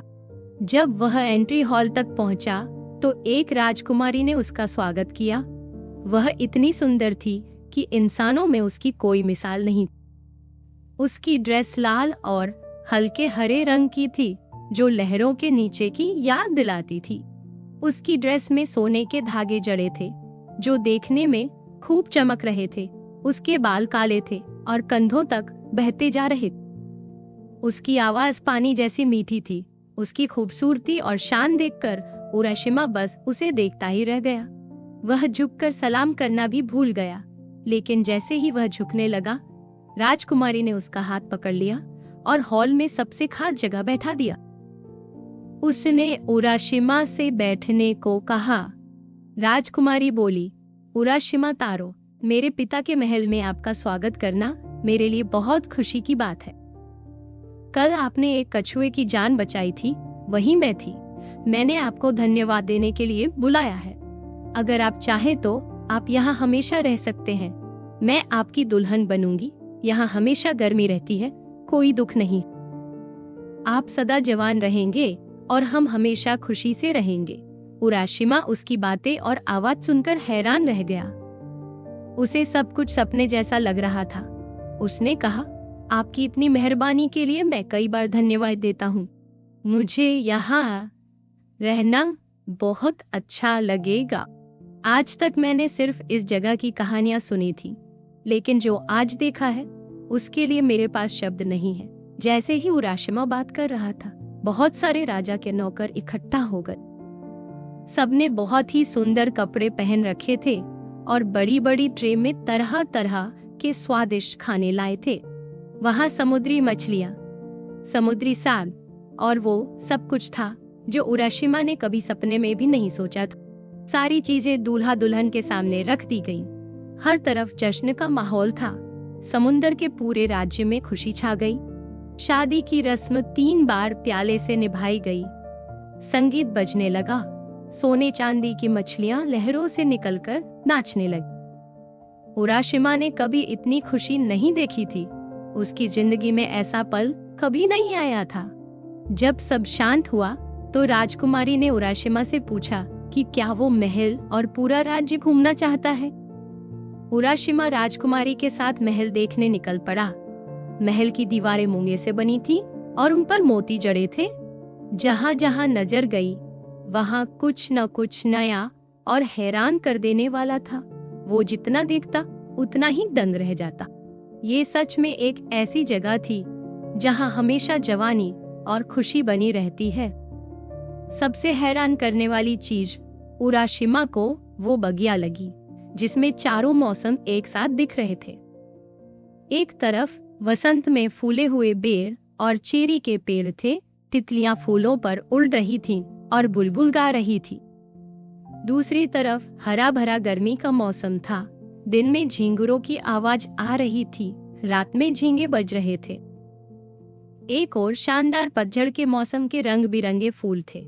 आखिर में उत्तर की ओर देखा तो सफेद बर्फ से ढंकी सर्दी थी। बांस और पेड़ों पर बर्फ जमी थी और सामने एक जमी हुई झील थी। हर दिन बीतने के साथ उराशिमा और ज्यादा खुशियों में डूबता गया। लेकिन 3 दिन बाद उसे अपने घर की याद आने लगी। उसे अपने माता पिता याद आए और अपना देश भी। उसने सोचा कि वो यहाँ का नहीं है, उसका असली घर कहीं और है। उसने अपने आप से कहा, मुझे यहाँ नहीं रुकना चाहिए। मेरे घर पर मेरी बूढ़ी माँ और पिता है। पता नहीं मेरे बिना उनका क्या हाल होगा। उन्हें जरूर मेरी चिंता हो रही होगी। मुझे आज ही घर लौटना चाहिए। इतना सोचकर वो जल्दी जल्दी अपने घर जाने की तैयारी करने लगा। फिर वह अपनी खूबसूरत पत्नी राजकुमारी के पास गया, झुककर सलाम किया और बोला, राजकुमारी, मैं यहाँ आपके साथ बहुत खुश रहा। आपने मुझे बहुत प्यार दिया, लेकिन अब मुझे अलविदा कहना होगा। मुझे अपने देश और अपने माता पिता के पास लौटना है। राजकुमारी ऑटो ही में रोने लगी। उसने धीमी आवाज में कहा, मुझे लगता है कि आप यहाँ खुश नहीं हैं, तभी तो इतने जल्दी वापस जाना चाहते हैं। क्या आप एक दिन और नहीं रुक सकते? राजकुमारी की आवाज और उसका प्यार देखकर भी उराशिमा अपने माता पिता को याद कर रहा था।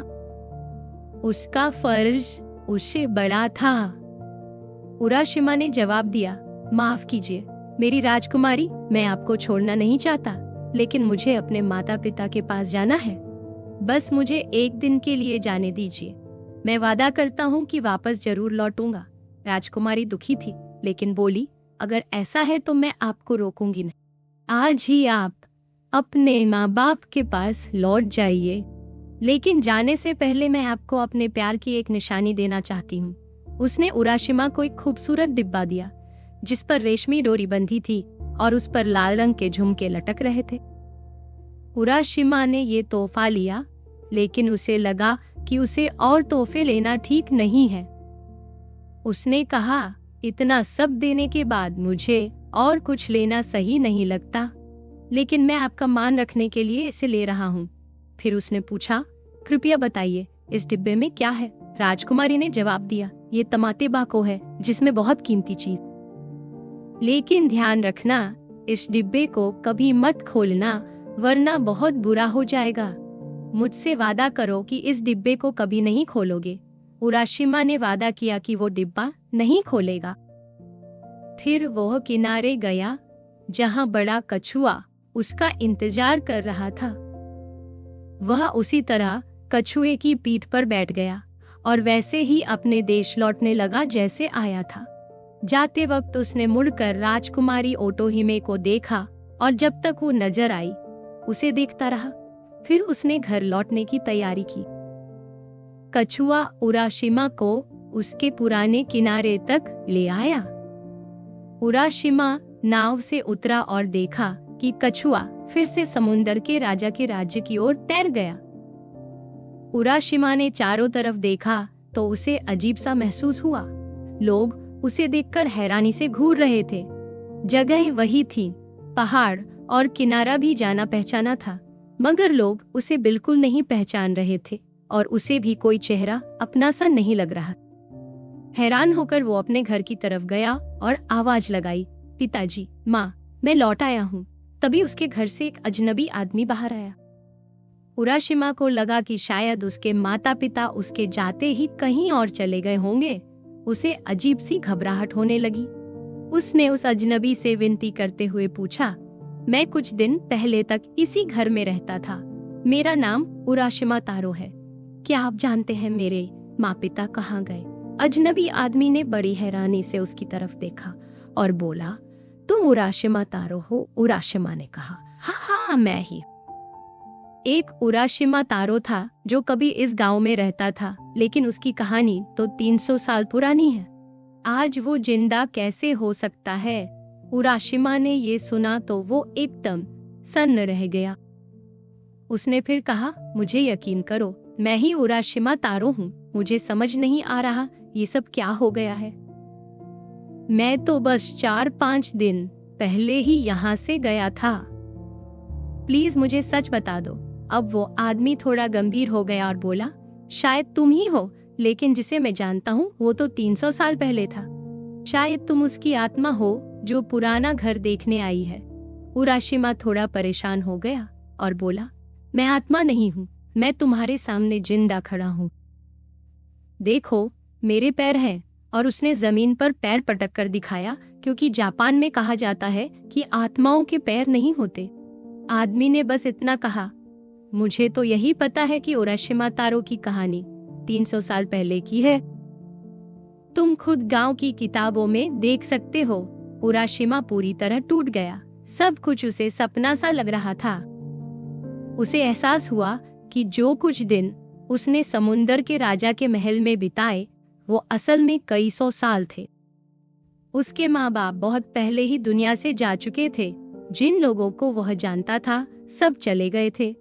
शायद उसकी कहानी किसी ने लिख दी थी। अब उसका मन किसी भी तरह वहां रुकने का नहीं था।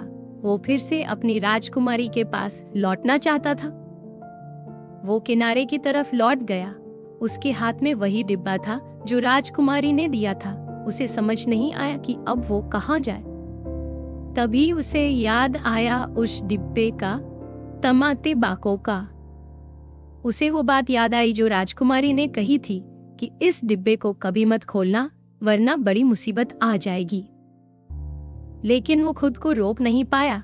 धीरे धीरे उसने डिब्बे की रेशमी डोरी खोली और ढक्कन खोल दिया। डिब्बे से हल्का सा बादल निकला और उसके साथ 3 धुंधली सी लकीरें भी निकलीं। बस कुछ पल के लिए बादल उसके चेहरे के पास ठहरा, फिर समुंदर की ओर उड़ गया। जैसे ही ये हुआ, उराशिमा के काले बाल एकदम सफेद हो गए। उसकी कमर झुक गई, शरीर सूखने लगा और वहीं समुंदर के किनारे गिरकर उसकी मौत हो गई। सिर्फ एक छोटी सी बात न मानने के कारण उराशिमा फिर कभी समुंदर के राजा के राज्य या अपनी राजकुमारी के पास नहीं जा सका। इस कहानी के बड़े बुजुर्ग बच्चों को समझाते हैं कि जो लोग हमसे बड़े और समझदार हैं, उनकी बात माननी चाहिए। अगर जिद करेंगे तो कहीं उराशिमा की तरह पछताना न पड़े। बहुत समय पहले की बात है। एक बूढ़ा बांस काटने वाला था जिसका नाम ताकेतोरी था। एक दिन जब वो बांस काट रहा था तो उसे एक चमकती हुई बांस की डंडी में एक छोटी सी बच्ची मिली जो उसके अंगूठे की जितनी थी। उसकी और उसकी पत्नी की कोई संतान नहीं थी, इसलिए वो बच्ची को घर ले आए और उसे अपनी बेटी की तरह पालने लगे। उन्होंने बच्ची का नाम कागुया हिमे रखा, यानी बांस की सुंदर बच्ची। जैसे जैसे वो बच्ची बड़ी होती गई, ताकेतोरी को हर बार चमकते बांस में से सोने की छोटी डलियां भी मिलने लगी। कुछ ही वक्त में वो दोनों बहुत अमीर हो गए। कागुया हिमे अब एक सुंदर जवान लड़की बन चुकी थी, जिसकी खूबसूरती पूरे इलाके में मशहूर हो गई। ताकेतोरी ने तो कोशिश की कि किसी को खबर ना हो, लेकिन धीरे धीरे सबको उसकी खूबसूरती का पता चल गया। कुछ समय बाद 5 राजकुमार उसकी शादी का प्रस्ताव लेकर आए। वे ताकेतोरी से बार बार विनती करने लगे। आखिरकार ताकेतोरी मान गए और कागुया हिमे से कहा कि वो किसी एक को चुन ले। लेकिन कागुया हिमे शादी नहीं करना चाहती थी। उसने हर राजकुमार को एक एक ऐसा मुश्किल काम बता दिया जिसे पूरा करना नामुमकिन था।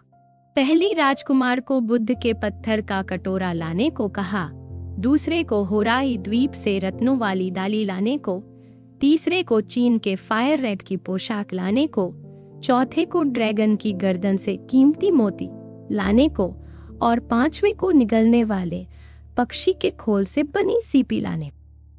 पहला राजकुमार असली कटोरे की जगह नकली कटोरा ले आया, लेकिन कागुया हिमे ने तुरंत पहचान लिया और उसे मना कर दिया। 2 और राजकुमारों ने भी धोखा देने की कोशिश की, मगर उनका भी भांडा फूट गया। एक और राजकुमार ने हार मान ली क्योंकि काम बहुत कठिन था और आखिरी राजकुमार तो उस मुश्किल काम को करते करते मर गया। आखिरकार जापान के सम्राट खुद कागुया हिमे से मिलने आए। उन्होंने उसकी सुंदरता देखकर उसे शादी के लिए पूछा। क्योंकि वो सम्राट थे, कागुया हिमे ने उनसे कोई काम नहीं करवाया, बल्कि साफ कह दिया कि वो शादी नहीं कर सकती क्योंकि वो इस दुनिया की नहीं है और महल नहीं जा सकती। सम्राट ने उससे अपना प्यार जताया, मगर उसकी बात मान ली। एक दिन गर्मी के मौसम में जब कागुया हिमे ने पूरे चांद की तरफ देखा तो उसकी आंखों में आंसू आ गए। उसके माता पिता ने पूछा कि वो दुखी क्यों है। तब उसने बताया कि असल में वो इस दुनिया की नहीं है, उसे चांद पर अपने असली लोगों के पास लौटना है। माना जाता है कि चांद के लोग उसे बचाने के लिए धरती पर भेजकर एक बूढ़े दंपति की देखभाल में रखते हैं। जो सोना ताकेतोरी को मिलता था वो भी चांद वालों की तरफ से उसकी देखरेख का इनाम था। सम्राट ने अपने सैनिकों को कागुया हिमे के घर के चारों ओर तैनात कर दिया ताकि चांद वाले उसे न ले जा सके। लेकिन चांद से लोग पहुंचे। उनके अजीब और तेज उजाले ने सबको चौंका दिया। कागुया हिमे ने जाते वक्त अपने माता पिता के लिए माफी और अलविदा का खत लिखा और सम्राट के लिए भी एक चिट्ठी के साथ अमरता की दवा भेजी। चांद वालों ने जैसे ही अपनी पोशाक कागुया हिमे को पहनाई, उसे धरती की सारी बातें और सारे दुख भूल गए। कागुया हिमे के माता पिता दुख से बीमार पड़ गए। सम्राट ने जब चिट्ठी पढ़ी, वो भी दुखी हो गया। उसने अपने सैनिकों को सबसे ऊंचे पहाड़ पर भेजा ताकि वहां से कागुया हिमे को चिट्ठी और अमरता की दवा भेजी जा सके। पहाड़ की चोटी पर जाकर सैनिकों ने वो खत और दवा जला दी। इसी वजह से उस पहाड़ का नाम पड़ा फूजी, यानी बहादुरों से भरा हुआ पहाड़। यमातो ताकेरू की कहानी जापान के पुराने किस्सों में बहुत मशहूर है। कहते हैं यमातो ताकेरू असल में एक बहादुर योद्धा था जिसकी बहादुरी की मिसालें दी जाती हैं। कुछ लोग मानते हैं कि वह जापान के 12वें सम्राट का बेटा था, लेकिन असली इतिहासकारों का कहना है कि ये सब सच और किस्से का मिला जुला रूप है। यमातो ताकेरू का असली नाम प्रिंस यमातो था। एक दिन उसने अपने बड़े भाई को मार दिया। उसके पिता इससे बहुत दुखी हुए और डर के मारे उसे अपने राज्य से बाहर भेज दिया। उसे इजुमो और फिर क्यूशु के इलाके में अपराधियों और विद्रोहियों से लड़ने के लिए भेजा गया। घर छोड़ने से पहले यमातो ने सूरज देवी अमातेरासु के मंदिर में प्रार्थना की और आशीर्वाद मांगा। उसकी मौसी, जो मंदिर की पुजारिन थी, ने उसे एक रेशमी चादर दी और कहा कि ये उसके लिए शुभ रहेगी। यमातो अपनी पत्नी और कुछ सच्चे साथियों के साथ विद्रोहियों से लड़ने निकल पड़ा। उसके पिता ने सोचा था कि यमातो शायद मारा जाएगा, लेकिन उसने सभी दुश्मनों को हरा दिया। एक बार यमातो ने महिला का रूप धारण कर लिया, बालों में कंघी और गहने पहन लिए और दुश्मनों की दावत में घुस गया। वहां उसने बहाना बनाकर दुश्मन के नेता और उसके भाई को मार डाला। मरते वक्त नेता ने पूछा, कौन है ये औरत जिसने हमें खत्म कर दिया?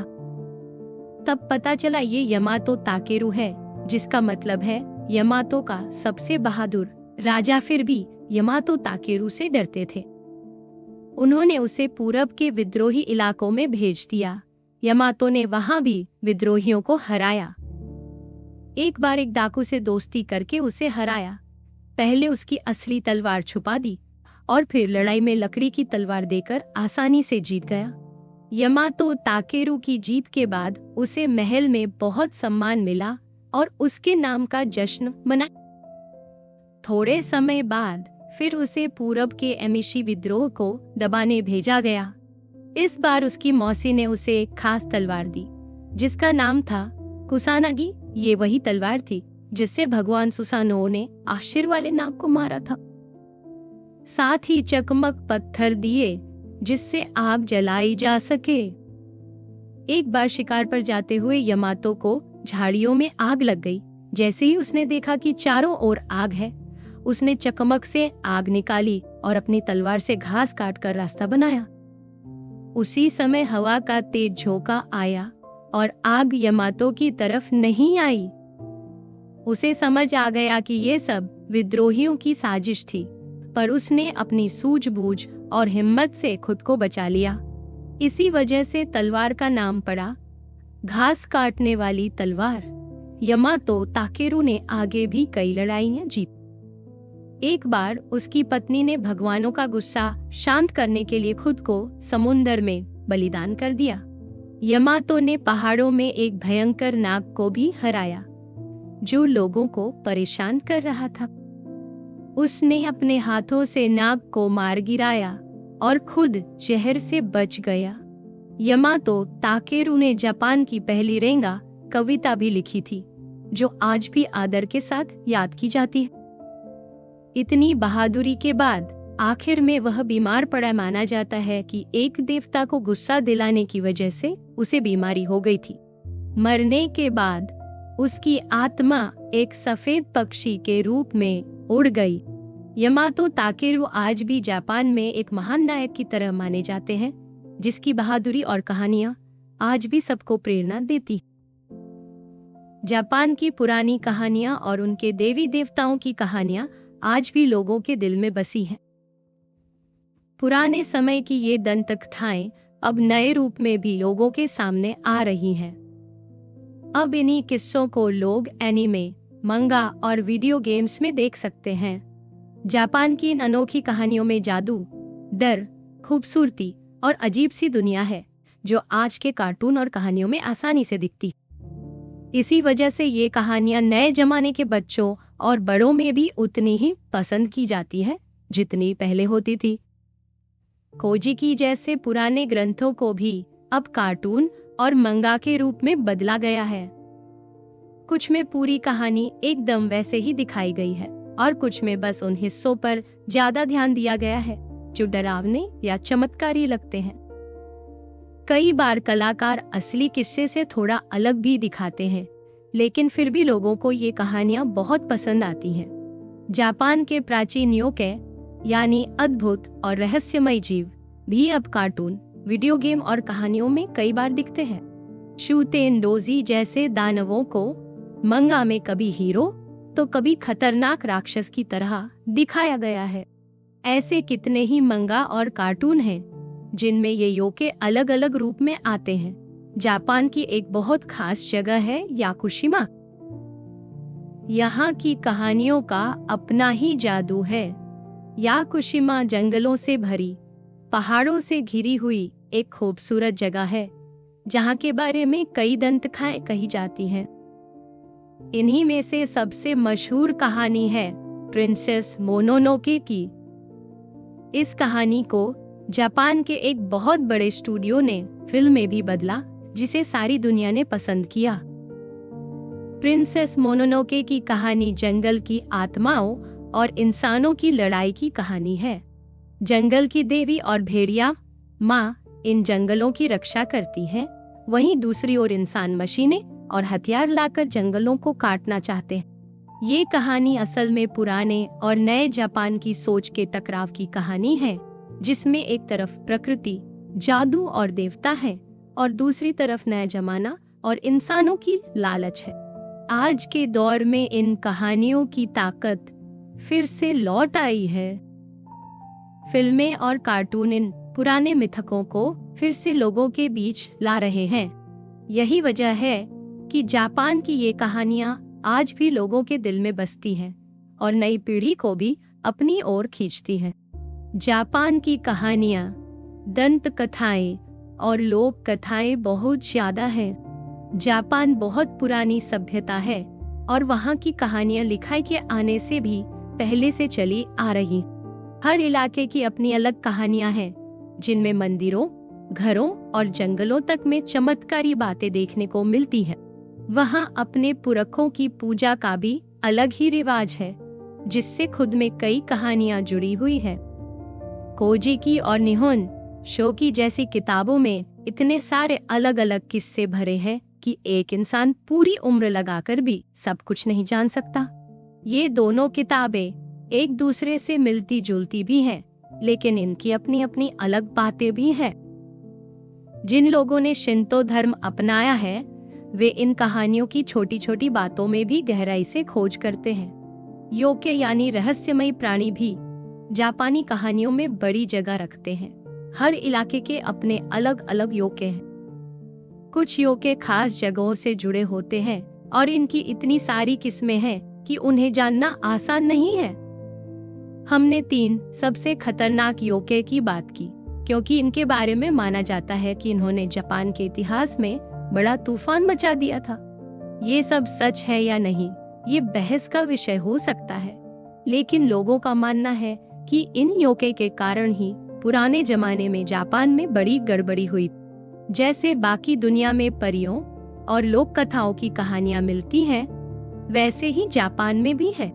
यहाँ की परियां भी कभी शरारती, कभी मददगार, कभी डरावनी तो कभी सुंदर होती हैं। ये कहानियां बच्चों और बड़ों दोनों को सिखाने और सोचने पर मजबूर करती है। जापान अपने हीरोज को भी बहुत मानता है। यहाँ के नायकों की भी कई कहानियां हैं, जैसे यामातो ताकेरू, जिनके बारे में कई कहानियां प्रचलित हैं और उनकी बहादुरी आज भी लोगों के दिलों में बसी है। आज के जमाने में जापान की पुरानी कहानियां फिर से लोगों के बीच लोकप्रिय हो रही है। मंगा, एनिमे और वीडियो गेम्स ने इन किस्सों को नए रंग में पेश किया है। पुरानी किताबों से लेकर योके के किस्से तक सब कुछ अब पूरी दुनिया में पढ़ा और देखा जा रहा है। इन कहानियों में छिपा जादू अब भी सबको अपनी तरफ खींचता है। एनिमे और वीडियो गेम्स ने इन कहानियों को नए तरीके से जीना सिखाया है। कोजिकी की कहानियां भी अब स्क्रीन पर नजर आती है और नए कलाकार इन प्राचीन किस्सों को नई जिंदगी दे रहे हैं। प्रिंसेस मोनोनोके जैसी फिल्म ने जापान की पौराणिकता को दुनिया भर में मशहूर कर दिया। इस फिल्म की कहानी भी जापान की जादुई जगह याकुशिमा से ही निकली है। इससे यह बात साफ हो जाती है कि पुराने जमाने की ये कहानियां आज भी बहुत ताकतवर है और लोगों की कल्पना में बसी हुई है।